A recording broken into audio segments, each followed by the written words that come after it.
Sir, kumusta po?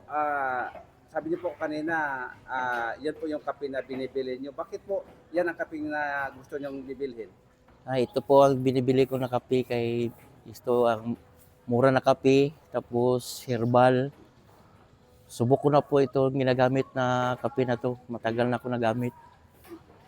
Kaysa magamit ka ng kape na may magic sugar, ito na lang gamitin nyo na herbal. Pero matagal na kayo, sabi niya sir, nung gumagamit. So, nung gumamit po kayo niyan, ano na po yung pakiramdam niyo nung simulang gumamit po kayo ng ganyang kape? Simula nang nagamit akong kape nito, meron akong naramdaman sa katawan ko na parang nagbawas sila ng mga uric acid. Saka yung sa kuwan ko, yung sugar. Parang naggaan yung katawan ko dito sa herbal na ito. Maraming salamat sir, no, sa pagtangkilik nyo sa produkto ng Is2 Health.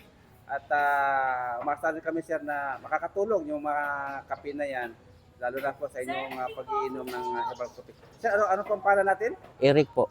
Sir, maraming salamat no sa paggamit o pag-inom ng Santo Plus Coffee Mix. Sir, good morning. Sige, thank you po. Good morning.